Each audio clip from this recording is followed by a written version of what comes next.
कैसे हैं आप? उम्मीद करता हूं आप अपनी जगह सुरक्षित होंगे। तो आज हम करने जा रहे हैं कक्षा 5 हिंदी का जो पहला लेसन है जय जवान जय किसान, उसके प्रश्न उत्तर आपको स्क्रीन पर दिखाई दे रहे हैं ये। ठीक है, आप चाहे तो इसको रोककर इनको लिख सकते हैं या फिर आप इनको सुनकर समझ सकते हैं। ठीक है, तो आपको जैसा भी तरीका लगे अच्छा आप वो करें। तो हम इनको पढ़ने जा रहे हैं। ठीक है, प्रश्न है जो हमारे कविता से हैं। पहले क्या है वो? कविता में किस किस को प्रणाम करने की बात कही गई है? प्रणाम मतलब नमस्कार। के कविता के अंदर किस किस को नमस्कार करने की बात कही गई है? हमें पता है कि कविता में देश की रक्षा करने वाले जवान यानी कि फौजी और कठिन परिश्रम कर अन्न पैदा करने वाले किसान यानी कि कृषक को प्रणाम करने की बात कही गई है। दूसरा जो प्रश्न है, किसान अपने देश के लिए किस प्रकार का योगदान देता है? यानी कि जो खेती करने वाला व्यक्ति किसान है वह देश के विकास में, ठीक है, किस प्रकार से अपना योगदान देता है? ठीक है, यानी कि किस प्रकार वो भूमिका अपनी निभाता है। तो हम कह सकते हैं कि किसान दिन रात परिश्रम करके अनाज पैदा करता है। ठीक है, हमारे लिए अनाज कौन पैदा करता है? किसान। उसके महान कार्यों से ही यह भूमि पावन या पवित्र है। उसके परिश्रम से ही देशवासियों के लिए अनाज, साग सब्जी तथा फल आदि प्राप्त होते हैं।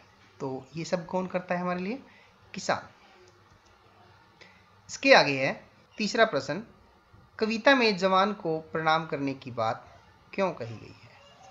दूसरे प्रश्न में जो हमने किसान के बारे में पढ़ा था, यहाँ पर प्रश्न पूछा गया है अब जवान के बारे में यानी कि फौजी के बारे में। जवान अपनी जान को खतरे में डालकर देश की सीमाओं की रक्षा करता है। यानी कि कोई भी जवान है, फौजी हैं, किसी भी देश के हो, वो अपने देश की सीमा के ऊपर तैनात रहते हैं और अपने देश की रक्षा करते हैं। ठीक है, तो इसी प्रकार भारत के जो जवान हैं, जो फौजी हैं, जो सैनिक हैं, वो भी अपने देश की सीमाओं की रक्षा करता है। शत्रु की टोलियां जो उनकी गोलियों की बौछार करने के बाद भी जवान पीछे नहीं हटता। यानी कि जो शत्रु हमारे देश के जो शत्रु हैं, जो दुश्मन हैं, उनकी जब वो गोलियों की बौछार करते हैं, यानी कि जब वो गोलियां चलाते हैं, हमारे देश के जवान तब भी पीछे नहीं हटते, बल्कि हर स्थिति में वहीं डटे रहते हैं। इसलिए जवान को प्रणाम करने की बात कही गई है। चौथा प्रश्न है, कविता में महान आत्मा किसे और क्यों कहा गया है? कविता में जवान और किसान को महान आत्मा कहा गया है। दोनों को कहा गया है क्योंकि जवान के बलिदान और किसान के परिश्रम को कोई भी भुला नहीं सकता, इसीलिए दोनों को महान आत्मा कहा गया है। पांचवा जो प्रश्न है, देश के लिए जीने से क्या अभिप्राय है? देश के लिए जीने से अभिप्राय है कि वही व्यक्ति देश का सच्चा नागरिक है जो अपने सुख दुख, लाभ हानि की चिंता किए बगैर देश की सेवा करे। ठीक है, देश के लिए जीने से यह अभिप्राय है। आगे है आपकी बात में, आप अपने देश के लिए क्या क्या कर सकते हैं? तो इसका उत्तर होना चाहिए कि मैं देश के गरीब और लाचार लोगों की सहायता कर सकता हूँ। और भी बहुत सारे कार्य हैं जो आपके मन में हैं, वो आप यहाँ पर लिख सकते हैं। अगला जो प्रश्न है, जवान और किसान के अलावा आप किस किस को प्रणाम करते हैं?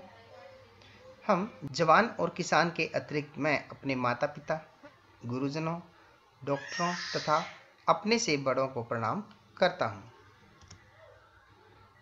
आगे प्रश्न है, आपने अपने देश के बारे में कोई कविता सुनी या पढ़ी होगी, उस कविता की कुछ पंक्तियां लिखो। हमने पिछली कक्षाओं में पढ़ी है देश की माटी, देश की माटी देश का जल, हवा देश की देश के फल, सरस बने प्रभु सरस बने।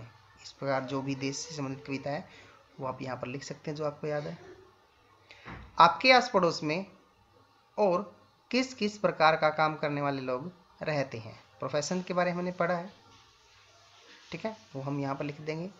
जैसे मेरे आस पड़ोस में अध्यापक, मिट्टी के बर्तन बनाने वाले कुम्हार, गहने बनाने वाले सुनार, चाकू तथा कसी दरांती बनाने वाले लोहार रहते हैं।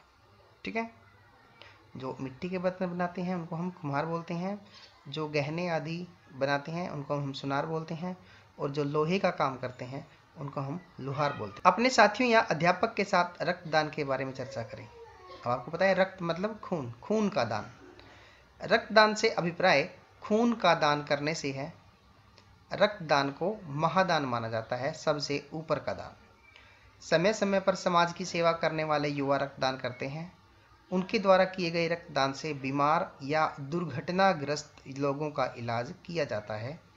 अर्थात यदि कहीं एक्सीडेंट हो जाए या किसी को खून की कमी हो तो इन समाज सेवा करने वाले जो युवक होते हैं, जो भी खूनदान करते हैं, उनके द्वारा किया गया खूनदान फिर उनको फ्री में दे दिया जाता है। ठीक है, तो हमें भी समय समय पर खूनदान करना चाहिए। ठीक है, और 3 महीने में एक बार इंसान जो है खूनदान कर सकता है।